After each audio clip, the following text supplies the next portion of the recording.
ओम शांति। गीता के प्रवचन कल से आगे। भक्ति में भी दो होते हैं, भगवान और भगत। असल में एक रूप हो जाना ही अव्याभिचारिणी भक्ति है। दिल सिर्फ परमात्मा से ही लगाना, दुनिया में बसे हुए लोगों से नहीं। परमात्मा का बनाया हुआ ये ब्रह्मांड मंदिर है उसका। नज़र चाहिए उस सर्वव्यापक परमात्मा को देखने की। हर चीज़ में वह विद्यमान है। हम तो अपना छोटा सा मंदिर बनाकर उसे कैद करना चाहते हैं, लेकिन वह तो सर्वव्यापक है।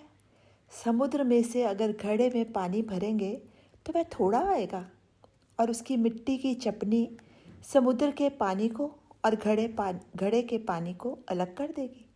लेकिन अगर समुद्र को पाना होगा तो घड़ा छोड़ देना होगा। हमारा असली स्वरूप निर्गुण निराकार है। ये सगुण साकार रूप हमारा नकली स्वरूप है। इस आत्मा के कारण ही तो हमारी देह है। ये आत्मा ही है। हमारा मन शरीर को उठाकर एक जगह से दूसरी जगह ले जाती है। अगर आत्मा निकल जाए तो हम वहीं पड़े रह जाएंगे। इस संसार को माया ने रचा है। उसमें ये मिट्टी के खिलौने एक दूसरे से लड़ रहे हैं, खेल रहे हैं। माया ही परमात्मा तक हमें नहीं पहुंचने देती। वह हमें मछली बना देती है और कांटे को पीछे छुपाकर सुख रूपी आटा दिखाती है, जिसे देखकर हम फंस जाते हैं और कांटे पे फंस जाते हैं। और ये माया मछलियों के समान हमें तल तल कर खाती है। हम काल रूपी झोले में पड़े फल हैं, जिसे काल बारी बारी से मुंह में डालते जा रहा है। परमात्मा को पाने के लिए हमें त्रिगुणमयी माया को लांघना होगा। ये 3 गुणों वाली माया ही हमें परमात्मा से मिलने नहीं देती। इसको लांघने के लिए हमें छलांग लगानी पड़ती है। ये 3 गुण हमारी काया में बसे हुए हैं। सुबह हम सतुगुण में होते हैं, दोपहर के समय दुकान पर गए, इसे ठगा उसे ठगा, उस समय हम रजोगुण में होते हैं। रात की शराब पी, क्रोध करा, उस समय हम तमोगुण में होते हैं। सो एक ही काया है और इन तीनों गुणों को अपने में धारण किए हुए है।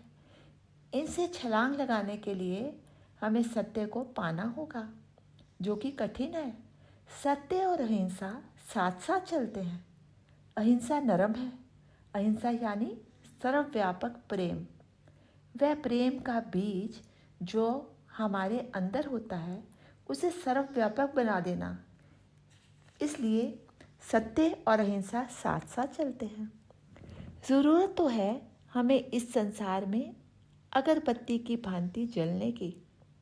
जो सुगंध रूपी सुप्रीम हमारे अंदर है, वह परमात्मा के लिए है, और ये जो मिट्टी है वो संसार के लिए है।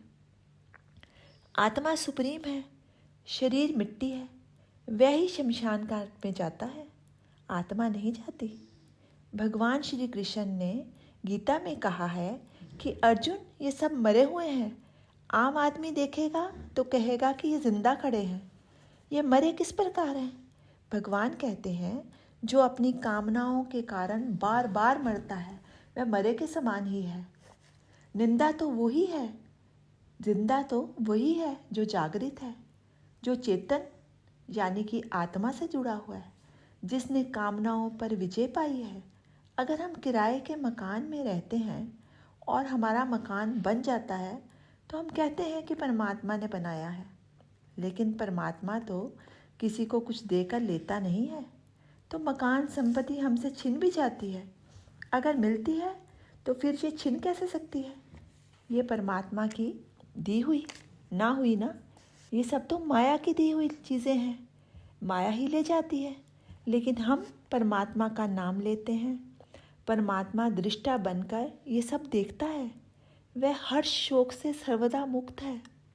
हे इंसान, जागृत हो जा। पहले नर बनेगा तो ही नारायण बन पाएगा ना। अपना दिल सिर्फ परमात्मा के साथ लगाना है। माया का तमाशा तो दृष्टा बनकर देखता रहे। इसका मतलब ये नहीं कि तू कर्म ही ना करे।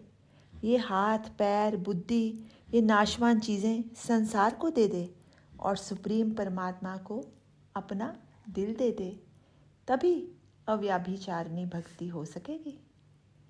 ओम शांति। शेष कल।